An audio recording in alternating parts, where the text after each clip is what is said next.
नमस्कार, जम्मू कश्मीर की खास खबरें देख रहे हैं आप सब और मैं हूं आपके साथ पल्लवी जम्वाल।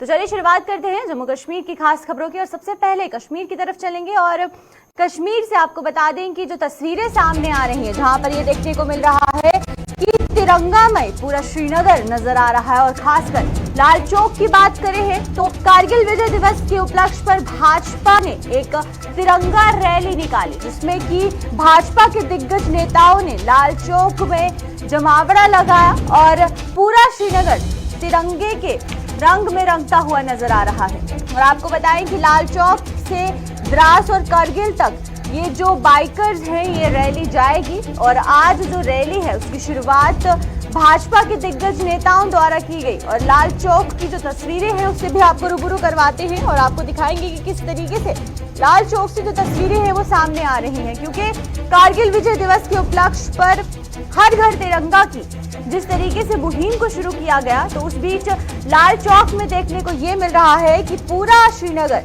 अब तिरंगामय होता हुआ नजर आ रहा है। और ऐतिहासिक लाल चौक की बात करें तो कारगिल विजय दिवस के उपलक्ष्य पर भाजपा द्वारा जो रैली निकाली गई है वो आज लाल चौक से शुरू हुई, जो कि लाल चौक से लेकर द्रास और फिर कारगिल तक जाएगी और जो भी बाइकर्स है उनमें काफी ज्यादा उत्साह देखने को मिल रहा है। आप तस्वीरें देख सकते हैं अपनी टीवी स्क्रीन पर कि किस तरीके से पूरे श्रीनगर को तिरंगे के रंग में रंगने के लिए भाजपा ने ये जो रैली है इसका आयोजन किया है।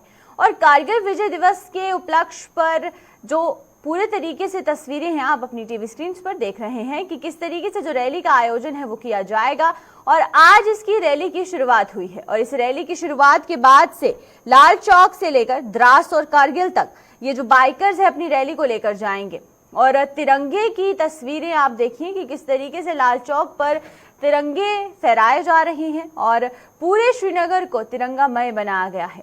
और इसी के साथ आप बाइकर्स का जोश भी देख सकते हैं कि हर एक बाइक पर तिरंगा लहराता हुआ नजर आ रहा है। और साथ ही साथ खासकर बात करें अगर हम लोग बाइकर्स की तो बाइकर्स का भी जो उत्साह है वो कम नहीं है। कारगिल दिवस के उपलक्ष्य पर अब भाजपा द्वारा इस मुहिम को शुरू किया गया। तो चलिए आइए तमाम जानकारी लेते हैं। फैजल हमारे साथ श्रीनगर से यहाँ जुड़ चुके हैं। फैजल, आपसे जानना चाहेंगे कि कारगिल दिवस के जो विजय दिवस है उसको लेकर बहुत ज्यादा उत्साह देखने को मिल रहा है, खासकर बाइकर्स की बात करते हैं और बाइकर्स में किस तरीके से उत्साह है? आपने जब उनसे बात की तो उनका क्या कुछ कहना था?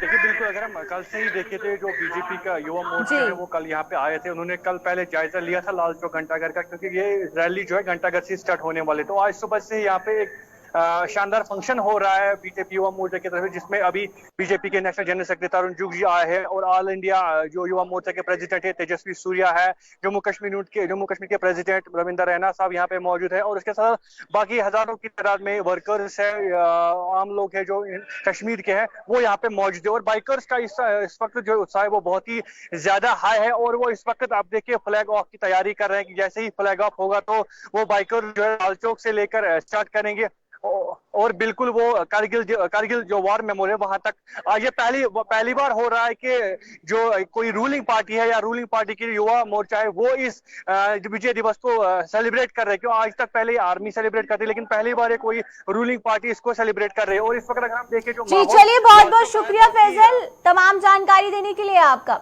तो देखा हमने कि फैजल ने कश्मीर की जो तस्वीरें हैं वो दिखाई। तो चलिए आइए अब आपको कश्मीर के बाद दिल्ली ले चलते हैं और आप नेता की बात करें तो आप नेता ब्रजेश पाठक प्रेस कॉन्फ्रेंस को संबोधित करते हुए नजर आ रहे हैं। उनका क्या कुछ कहना है आइए आपको वो दिखाते हैं। जम्मू कश्मीर में एक बड़े का साथियों 2014 से भारतीय जनता पार्टी जम्मू कश्मीर के शासन में है। कश्मीर के अंदर सिर्फ और सिर्फ एक काम किया है और वो काम किया है भ्रष्टाचार को बढ़ावा दिया है। कोई प्रोजेक्ट नहीं है जिसके अंदर भ्रष्टाचार ना हो, कोई प्रोग्राम नहीं है जिसके अंदर भ्रष्टाचार ना हो, कोई कार्यक्रम ऐसा नहीं है जिसके अंदर भ्रष्टाचार ना हो। आज जम्मू कश्मीर का बुरा हाल कर दिया भारतीय जनता पार्टी ने 8 साल के अंदर। 2015 में अरविंद केजरीवाल जी की सरकार दिल्ली के अंदर बनी। आज मात्र 6 से 7 साल हुए, हमने वर्ल्ड क्लास स्कूल बनाए, वर्ल्ड क्लास अस्पताल बनाए, 12 लाख नौकरियां दी और खुद हमारी नहीं मोदी जी की कैग की रिपोर्ट कहती है कि जब से अरविंद केजरीवाल जी की सरकार दिल्ली के अंदर बनी है 80% से ज़्यादा भ्रष्टाचार खत्म हुआ दिल्ली के अंदर। हमने रोजगार के ऊपर काम किया, हमने जॉब प्रोवाइड किए, 12 लाख से ज़्यादा रोजगार दिए। हमारी टीम लगातार जम्मू कश्मीर के अंदर घूम रही है, हमारे कार्यकर्ता घूम रहे हैं। लोग एक ही चीज़ कहते हैं, मोदी ने जम्मू कश्मीर बर्बाद कर दिया, पूरी तरह से ख़त्म कर दिया। अब लोगों को सिर्फ एक व्यक्ति से उम्मीद है और वो है अरविंद केजरीवाल। लोग मानते हैं कि अगर जम्मू कश्मीर का कोई भला कर सकता है तो वो सिर्फ और सिर्फ अरविंद केजरीवाल है। आज केजरीवाल जी ने बहुत कम समय में देश नहीं बल्कि दुनिया के सामने एक मॉडल स्थापित किया कि गवर्नेंस कैसे की जाती है। दिल्ली जैसे राज्य के मुकाबले आज पंजाब के अंदर मात्र 3 महीने हुए हमारी सरकार को आए हुए 70,000 नौकरियां हमने 3 महीने के अंदर दे दी। मोहल्ला क्लिनिक बनाने का काम शुरू कर दिया। भ्रष्टाचार के अंदर बहुत ज़बरदस्त कमी आई है। जो नेता थे, जो उनके नेतागिरी चल रही थी, उन सब के ऊपर कंट्रोल हुआ है। आज उसी काम के मुकाबले आज गोवा के अंदर हमारे विधायक हैं, आज मध्य प्रदेश के अंदर हमारी मेयर जीती, ना जाने कितने वार्डों के अंदर चुनाव हम जीते। और सबसे खास बात, मोदी जी के गढ़ गुजरात के अंदर भी आम आदमी पार्टी के काउंसलर जीते, आम आदमी पार्टी का बढ़ोतरी हुआ। तो पूरे देश के अंदर आज अरविंद केजरीवाल एक हैं जो एक उम्मीद पार्टी की आइडियोलॉजी के बारे में चर्चा हुई। इस ट्रेनिंग के अंदर जम्मू कश्मीर को लेकर आम आदमी पार्टी का रोड मैप क्या है उसको लेकर चर्चा हुई। जम्मू कश्मीर को किस तरह से पिछली सरकारों ने बर्बाद किया उसके ऊपर चर्चा हुई। हमने साथ ही साथ बूथ टीम का फॉर्मेशन और इसके ऊपर भी चर्चा की। अगले 10 से 12 दिनों के अंदर, 15 दिनों के अंदर आम आदमी पार्टी अपनी पंचायत की टीमों का अनाउंसमेंट का काम शुरू कर देगी। हमारा संगठन नीचे लेवल तक, बूथ लेवल तक, पंचायत के लेवल तक पहुंच चुका है और उसका भी हम अनाउंसमेंट आपके बीच में जल्द से जल्द करने लग जाएंगे। आज पूरे देश के अंदर अगर भारतीय जनता पार्टी और मोदी जी का कोई एक व्यक्ति मुकाबला कर रहा है तो वो है अरविंद केजरीवाल। आज अपोजिशन जम्मू कश्मीर में ख़त्म हो चुका है। कांग्रेस ख़त्म हो चुकी है, पीडीपी ख़त्म हो चुकी है, एनसी को ईडी और ना जाने कितने नोटिस देके चुप करा दिया गया है। आज सिर्फ आम आदमी पार्टी है जो जनता के बीच में है, जो जनता के मुद्दों के लिए लड़ रही है। और मैं आपके माध्यम से पूरे जम्मू कश्मीर के लोगों से एक बड़े बदलाव की शुरुआत करें। बहुत बहुत धन्यवाद। बहुत बहुत आप एक मिनट पूरी बात तो रख लेने दीजिए। तो आप सबका बहुत बहुत धन्यवाद। अब कोई प्रश्न है तो आप बताएं। जी, दिल्ली से ताल्लुक रखते हैं लेकिन केंद्र सरकार लगातार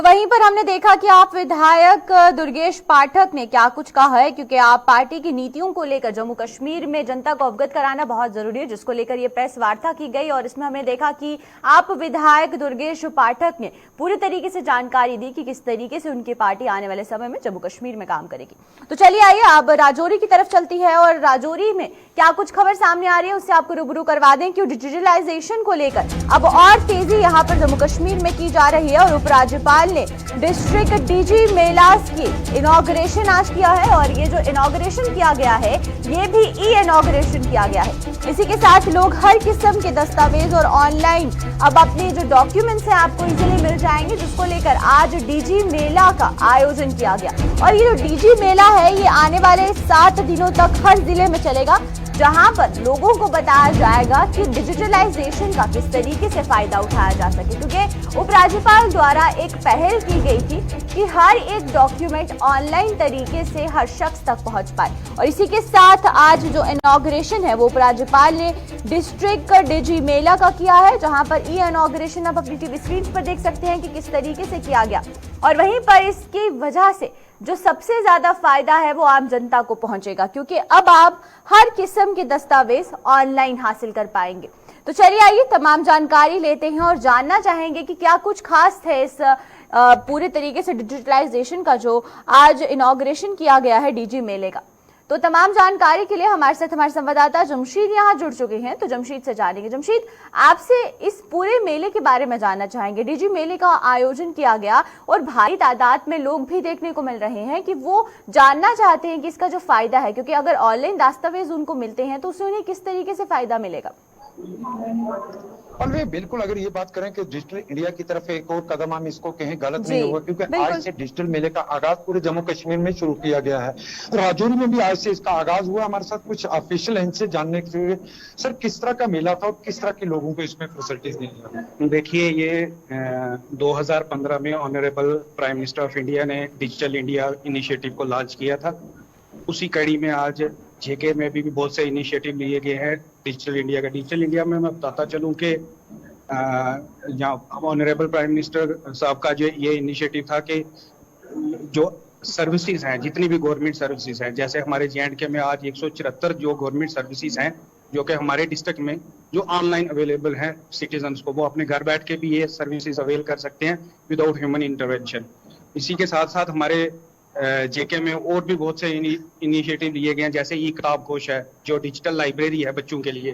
जैसे आप देख रहे हैं, ये सामने स्क्रीन पे है, डिजिटल लाइब्रेरी चल रही है, ठीक है। ये पोर्टल पे डिजिटल लाइब्रेरी, आप बच्चा कोई भी घर बैठ के कोई भी किताब वहां से एक्सेस कर सकता है, वो अपनी पढ़ाई पूरी कर सकता है।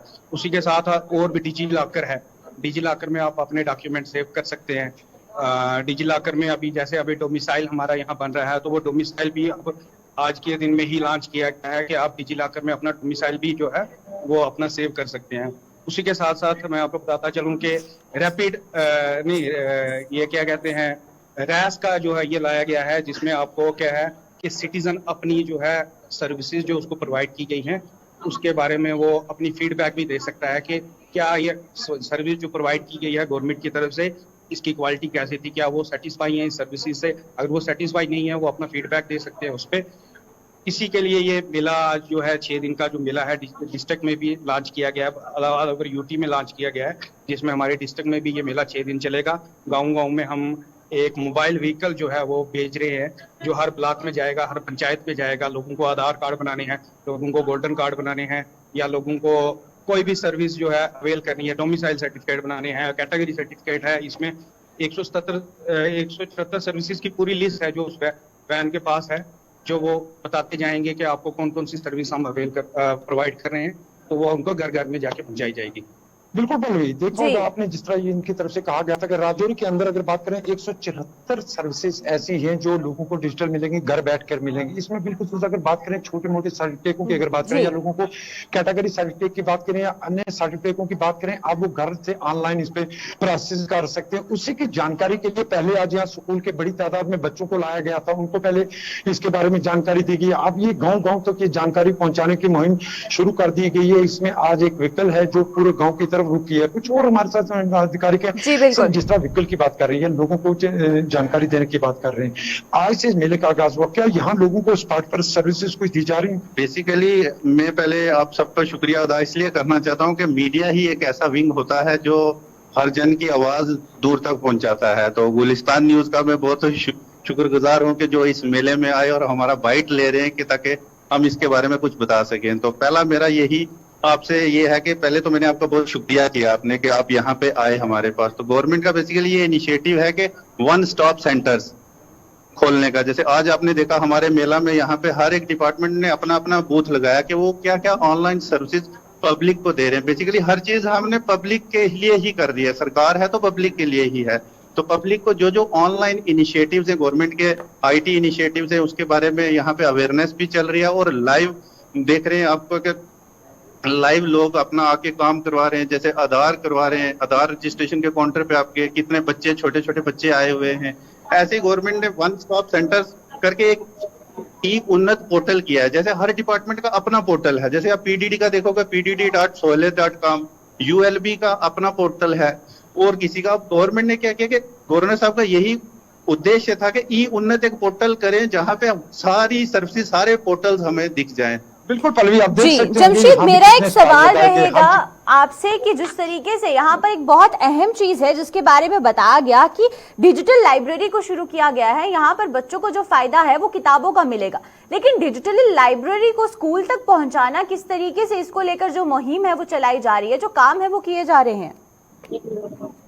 और ये बिल्कुल, अगर डिजिटल लाइब्रेरी की बात करें तो स्कूलों तक ये मुहिम पहले ही पहुंच चुकी है, क्योंकि आज की बात करें जिस तरह इसकी एक ऐप बनाई गई, ऐप हर एक के मोबाइल में डाउनलोड की गई, उसके बारे में भी यहाँ लोगों को जानकारी दी गई है। खास करके स्कूल के बच्चों को लाया गया था जिनको हर तरह की यहाँ की जानकारी दी गई है। जिसके साथ साथ मैं आपको और ये बताऊं, देखो मुख्तलिफ स्टॉल यहाँ लगाए गए हैं जहाँ लोगों को ऑनलाइन स्पॉट पर सर्विस दी जा रही है। सर्विस की अगर जहां तक बात करें पल्लवी, तो कई लोगों को आज भी यहाँ सर्टिफिकेट इशू किए गए। जिस तरह डिजिटल लाइब्रेरी की बात की जा रही है तो उसके लिए पहले ही ऐप दी गई है, स्कूलों को वो इसका इस्तेमाल कर सकते हैं। पल्लवी जी चलिए, बहुत बहुत शुक्रिया जमशेद तमाम जानकारी देने के लिए आपका।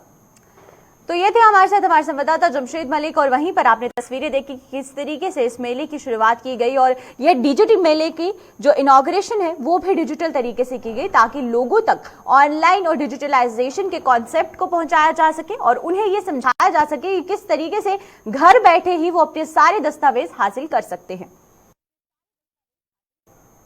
तो चलिए बात करते हैं जम्मू शहर की।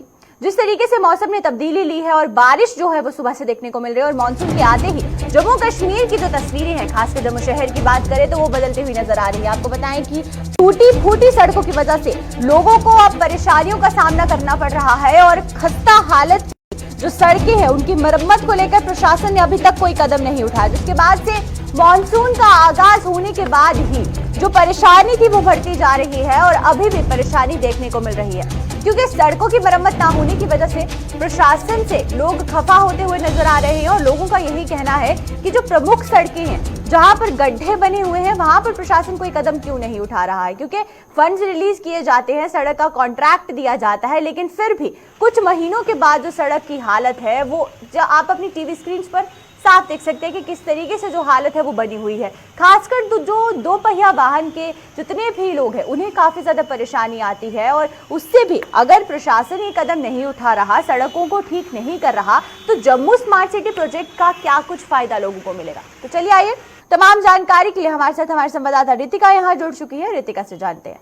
रितिका, आपसे ये जानना चाहेंगे, जम्मू शहर की जो तस्वीरें हैं वो अभी देखने को मिल रही है और टीवी स्क्रीन पर भी साफ देखने को मिल रहा है कि किस तरीके से लोगों को परेशानी हो रही है सड़कों को लेकर, और सड़कों पर जो गाड़ियां हैं वो चलाना मुश्किल हो गया है। और ये प्रॉब्लम सिर्फ एक बार की नहीं है, हर साल ही इस तरीके की दिक्कतें देखने को मिलती है। लेकिन जम्मू स्मार्ट सिटी प्रोजेक्ट में क्या कुछ फायदा लोगों तक पहुंच रहा है, ये एक बहुत बड़ा सवाल है यहाँ पर। जबकि काफी सारे प्रोजेक्ट हैं सड़कों को बनाने को लेके हासिल है, पर ग्राउंड पे इतना काम हो रहा है तो पता लगाने की जरूरत है कि जम्मू का जम्मू की सड़कें जो हैं शायद ही कोई सड़क होगी जिसपे गड्ढे ना बने, और हल्की सी बारिश होने पे ये हालात हो जाते हैं कि गड्ढे पानी से भर जाते हैं और उसका गड्ढों का लेवल पूरा सड़क के बराबर हो जाता है और लोगों को पता भी नहीं चलता कि वहाँ पे गड्ढे, और ऐसे में काफी ज्यादा एक्सीडेंट यहाँ पे होते रहते हैं। हाल ही में कुछ ही दिन पहले आपको बता दूं, होटल एशिया के पास भी ऐसा ही एक हादसा पेश आया जिसमें स्कूटी सवार की कुछ सामान लेके जा रहा था, उसको उसी गड्ढे की वजह से बैलेंस बिगड़ने से वो इस ट्रक की चपेट में आ गया, उसकी मौत भी हो गई। ऐसी बहुत सी घटनाएं जो हैं वो लगातार जम्मू में हो रही हैं, और सड़कों के हालात जो हैं वो खराब हैं, और प्रशासन की आंखें अभी तक नहीं खुली है, और जहाँ भी गड्ढे होते हैं टेम्परेरी सोल्यूशन मिट्टी और बजरी को मिक्स करके उन गड्ढों को भर के वो लोग चले जाते हैं, और देखते नहीं है कि बाकी लोग किस प्रकार से वहाँ पे मुसीबतों को झेल रहे हैं। बिल्कुल रितिका, आपसे आज ये भी जानना चाहेंगे, जिस तरीके से मौसम खराब है सुबह से, तो कौन कौन सी ऐसी सड़कें हैं, क्योंकि बारिश की वजह से ट्रैफिक जाम भी देखने को मिल रहा है, क्योंकि सड़कें खराब है, लोगों को बहुत ही एहतियात बरत कर जो गाड़ी है वो चलानी पड़ती है। तो आज अगर तस्वीरों की बात करते हैं तो कौन कौन सी जगहें ऐसी हैं जहाँ पर ट्रैफिक जाम की स्थिति बहुत बनी है? जी, सबसे पहले तो मैं आपको बता दूं कि जम्मू का जो जीवन स्रोत है यहाँ पे रास्ता भी खराब है और साथ ही साथ गड्ढे भी बने हुए हैं, बारिश की वजह से पानी भी जमा है, और लोगों की गाड़ियों की लंबी लंबी लाइन यहाँ पे हमें देखने के लिए। और इसके अलावा तमाम जम्मू के जितने भी चौक है, चाहे आप बाबे माता की जो रास्ता जाता है, मेन जो एंट्रेंस है, अगर आप वहाँ से लेके बाबे मंदिर तक का रास्ता भी अगर कवर कर ले, पूरा रास्ता खराब पड़ा है, जगह जगह से उखड़ा हुआ पड़ा है, और साइड पे जो पाथ वे बने होते हैं उनकी हालात भी इतने खस्ता है कि लोग उन पाथ वे पे चलने की बजाय सड़कों के बीच में चलने पे मजबूर हैं। तो ये है जम्मू के प्रशासन के हाल, और सड़कों के हालात जो है वो इस प्रकार से तस्वीरें बयान करती हैं। चलिए, बहुत बहुत शुक्रिया रितिका तमाम जानकारी देने के लिए। तो ये थी हमारे साथ हमारे संवाददाता रितिका, और वहीं पर हमने देखना कि जम्मू में किस तरीके से तस्वीरें जो है वो सामने आ रही है, और आप अपनी टीवी स्क्रीन पर साफ देख सकते हैं। ये जीवल चौक की तस्वीरें हैं जहां पर बड़े बड़े गड्ढे सड़कों पर पड़े हुए हैं। लेकिन वहीं पर बात करें अगर हम प्रशासन की, तो आज तक किसी भी नुमाइंदे को ये याद नहीं आया कि इस सड़क को ठीक करना जरूरी है, क्योंकि बड़ी तादाद में यहाँ पर ट्रैफिक जाम की स्थिति भी बनी रहती है। तो चलिए अब सांबा की तरफ चलते हैं और सांबा की प्राचीन धरोहरों की बात करेंगे, क्योंकि इन धरोहरों को लेकर अब यहाँ पर सांबा के प्राचीन किले की दुर्दशा पर डोगरा सदर सभा ने अब उनका रोष देखने को मिल रहा है, और सरकार पर जम्मू के प्राचीन स्थलों की अनदेखी करने का जो आरोप है वो डोगरा सदर सभा द्वारा लगाया जा रहा है। और उनका साफ कहना है कि सांबा के प्राचीन किले की अगर बात की जाए तो किले का संरक्षण ना होने की वजह से आज जो आंदोलन की चेतावनी है वो डोगरा सदर सभा द्वारा दे दी गई है। और उनका साफ कहना है कि अगर सरकार ने इन किलों के, खासकर जो हमारे हेरिटेज साइट है, उनका ध्यान नहीं रखा तो एक बड़ा आंदोलन किया जाएगा, क्योंकि डोगरा सदर सभा का ये कहना है कि डोगरों की प्राचीन धरोहरों का संरक्षण करना सरकार का प्रथम कर्तव्य बनता है, और अगर उस कर्तव्य को पूरा नहीं किया जाता तो जल्द ही एक आंदोलन की शुरुआत की जाएगी। और खासकर सांबा के किले की बात करते हैं तो सांबा के किले की जो तस्वीरें हैं उससे हम आपको दो चार करवाते हैं और दिखाते हैं कि किस तरीके से बुरी हालत है यहाँ पर किले की। और इसके बाद से अब डोगरा सदर सभा का कहना है कि अगर इन किलों को सही नहीं किया गया, इनका संरक्षण नहीं किया गया, तो आने वाले समय में एक बहुत बड़ा आंदोलन शुरू किया जा सकता है। तो चलिए आइए तमाम जानकारी लेते हैं। हमारे साथ हमारे संवाददाता ऋषि यहाँ पर जुड़ चुके हैं, तो ऋषि से जानते हैं। ऋषि, आपसे जानना चाहेंगे कि किस तरीके से जो आज आंदोलन की चेतावनी है वो दी गई है, क्योंकि एक बहुत ही ज्यादा वैलिड पॉइंट यहाँ पर ये है कि अगर हेरिटेज साइट्स हैं तो उनका संरक्षण होना बहुत जरूरी है। देखिए बल्कि आपको बता दें कि जो हमारे तमाम हेरिटेज पॉइंट है, जो भी हमारा इतिहास है, उस इतिहास को कहीं ना कहीं खत्म करने की साजिश की जा रही है। ये साफ तौर पर कहना है डोगरा सदर सभा के जम्मू कश्मीर यूटी के प्रधान गुलचैन सिंह चाड़क द्वारा। वो यहाँ सांबा फोर्ट का उन्होंने दौरा किया और दौरे के दौरान उन्होंने इस किले की जर्जर हालत को लेकर जो चिंता जताई है, और ये साफ तौर पर कहा कि एक साजिश जो वो रची गई है। हालांकि आपको बता दें कि उन्होंने ये भी कहा कि जम्मू कश्मीर रियासत की अगर बात करते हैं तो ये राजा महाराजाओं की रियासत है, जिन्होंने इस रियासत को एक बड़े अच्छे तरीके से बनाया, और आज कहने के उन राजा महाराजाओं के ही इतिहास को खत्म करने की कोशिश की जा रही है। उन्होंने ये भी कहा कि संज्ञान लेना चाहिए था हमारे यहाँ की सरकारों को कि जैसा से अगर आप कहीं विदेशों में जाते हैं तो उनके जो मॉन्यूमेंट्स होते हैं, तमाम जो ऐतिहासिक चीजें होती है उनको प्रिजर्व किया जाता है। वो एक सीख होती है युवा जनरेशन के लिए। तो यहाँ पर इस तरह का कोई स्टेप नहीं लिया गया, और लगातार हमारी ये जो इमारतें हैं हिस्टोरिक प्लेसेस है, ये जर्जर हालत में आती जा रही है और डोगरा पहचान को खत्म करने की कोशिश की जा रही है। उन्होंने एक उदाहरण उसको भी लेकर लगातार डोगरा सदर सभा ने संघर्ष की, इसकी देख रेख होनी चाहिए, रखरखाव होना चाहिए। लेकिन जब इसको लेकर जद्दोजहद वहां पर किया गया, लेकिन एक बार फिर से वो उसी साजिश का शिकार हो रहा है जो साजिशें देश के आजाद होने से पहले की जाती थी। लेकिन आज जब 75वां अमृत महोत्सव देश मना रहा है तो आज उन राजा महाराजाओं को याद करने का वक्त था, इन तमाम चीजों को प्रिजर्व किया जाता। और उन्होंने ये भी कहा कि जिस तरह से हालात लगातार बद से बदतर होते जा रहे हैं, सांबा एक ऐसा इंपॉर्टेंट पॉइंट है, सांबा का एक किला एक ऐसा इंपॉर्टेंट किला है जिसके साथ कई और धरोहरों के समूह है। माहौरगढ़ फोर्ट है, बुकलेशगढ़ फोर्ट है, या सांबा फोर्ट है, या ढेरगढ़ फोर्ट है, इस तरह का समूह है। इसको कहीं ना कहीं लुप्त होता हुआ हम देख रहे हैं, और इसको लेकर उन्होंने कहा कि हम एलजी प्रशासन के पास जाएंगे। ऋषि, पर मेरा आपसे यहाँ पर एक सवाल रहेगा। देखिए, जहाँ पर हम सरकार पर उंगलियां उठाते हैं कि सरकार द्वारा कोई कदम नहीं उठाया जा रहा, लेकिन आम जनता की भी जागरूकता होना बहुत जरूरी है, क्योंकि जितनी भी पॉलिटिकल पार्टीज जम्मू कश्मीर में अभी तक आई हैं, उनके मैनिफेस्टो जब भी जारी किए जाते हैं तो वहां पर बिजली की समस्या और साथ ही साथ सड़कों की समस्या, इन सब चीजों को लेकर जो मेंशन है वो किया जाता है। लेकिन हेरिटेज साइट के लेकर उनका संरक्षण, उनकी प्रिजर्वेशन करने का जो पॉइंट है वो कहीं पर भी मेंशन नहीं किया जाता, और फिर भी जनता ये सवाल नहीं उठाती है। बिल्कुल सही कहा आपने। यहाँ पर हमेशा बात बिजली पानी को लेकर, मूलभूत सुविधाओं को लेकर की गई है, लेकिन हमारे इतिहास को लेकर बात नहीं की गई है, और जब कभी भी की गई है तो उसके ऊपर इतना काम नहीं हुआ है। और आज हम देखते हैं कि ऐसी हमारी हेरिटेज टूरिस्ट डेस्टिनेशन साइट्स हैं जो हिडन है आज के वक्त में भी, उसको लेकर लगातार कई आपने देखा कि रैलीज निकाली जाती हैं, कई ऐसी जगहों पर हमारी जो युवा पीढ़ी है वो वहां पहुंचती है, उसको एक्सप्लोर करती है अपने दम पर, लेकिन प्रशासन या सरकारों की तरफ से इतना ज्यादा तवज्जो नहीं दिया जाता। वही जब बात लोगों की आती है तो लोग एक मुहिम को जब शुरू करते हैं तो वो उस मुहिम का असर थोड़ा सा जरूर देखने को मिलता है, लेकिन बड़े लेवल पर उस अवेयरनेस का भी कोई ज्यादा हमें फायदा होता हुआ नहीं दिखाई देता। वही जिस तरह से गुलचैन सिंह चाणक्य जी ने ये दौरा यहाँ पर किया तो उसके बाद सवालिया निशान ये भी इनके ऊपर खड़े हो रहे हैं कि जब ये कांग्रेस पार्टी से व्यवस्था रखते थे, जब ये मंत्री पद इनके पास था, जब यहाँ जम्मू कश्मीर में, तो तब उन्होंने इस हेरिटेज को लेकर बात क्यों नहीं की, आज वो बात कर रहे हैं। तो इसमें मुझे लगता है कि सबका सहयोग होना काफी ज्यादा जरूरी है। यहाँ अवेयरनेस की बात आती है, वो सरकार को एक बड़े कदम उठाने होंगे, इनकी मेंटेनेंस को लेकर बड़े कदम उठाने होंगे, लोगों को लगातार जागरूक होना होगा और हमारा भी दायित्व बनता है कि हमें इन तमाम हिडन टूरिस्ट डेस्टिनेशन जितने भी हमारी इन धरोहरों से जुड़ी हुई है उसको हमें भी एक मौका मिलना चाहिए कि एक्सप्लोर करें। तो मुझे लगता है कि जिस तरह से डोगरा सदर सभा अब ये एक चेतावनी दे रही है कि हम एलजी साहब को जो है वो जगाएंगे, उनके पास जाएंगे, उनको अपनी सभा में बुलाएंगे और बताएंगे कि आज के वक्त में हमारा जो जम्मू कश्मीर का इतिहास है वो लुप्त होता हुआ नजर आ रहा है। उन्होंने ये कहा कि अगर इसको प्रिजर्व किया जाता, हमारी जो यंग जनरेशन है वो इसको सीखने की प्रेरणा उनके लिए बनती, लेकिन ऐसा कुछ भी नहीं देखने को मिला। और अगर ऐसा ही चलता रहा तो कुछ ज्यादा वक्त नहीं लगा इसको पूरी तरह से लुप्त होने में, क्योंकि आज सांबा फोर्ट को लेकर जब बात आती है तो हमने भी कई बार ये स्टोरीज कवर की है। इसके अंदर की जो हालत है वो बद से बदतर है, खंडरात में तब्दील होता जा रहा है। वही आउटर सर्किट की बात करते हैं तो कुछ पैसा वहां पर लगाया गया, लेकिन वो पैसा जो कहा गया, कितना पैसा लगा, कितना नहीं लगा, कब ये कंप्लीट होता बाहर का प्रोजेक्ट, इसको लेकर लगातार सवालिया निशान भी लगे हैं। लेकिन इसमें ये बताया जाता है कि पैसे का दुरुपयोग हुआ है, ये चीजें भी हमें सुनने को मिलती है। तो अगर इस तरह से लोगों का सहयोग और तमाम ये जो बुद्धिजीवी लोग हैं अगर ये एलजी प्रशासन का दरवाजा खटखटाते हैं, उनके तक बातें रखते हैं, तो मुझे लगता है कि अभी भी मौका है कि हम अपनी इस प्रॉपर्टीज को, हेरिटेज प्रॉपर्टीज जी बिल्कुल सही कहा आपने ऋषि, बहुत जरूरी है कि यहाँ पर हेरिटेज प्रॉपर्टीज को जो है वो प्रिजर्व किया जाए। चलिए बहुत बहुत शुक्रिया आपका तमाम जानकारी देने के लिए ऋषि। तो ये थे हमारे साथ हमारे संवाददाता ऋषि, और वहीं पर सांबा की तस्वीरें आप देख सकते हैं कि किस तरीके से सांबा फोर्ट की जो तस्वीरें हैं वो सामने आ रही, जिसके बाद से अब डोगरा सदर सभा ने कहा है कि इसके संरक्षण को लेकर अब सरकार को कदम उठाना चाहिए।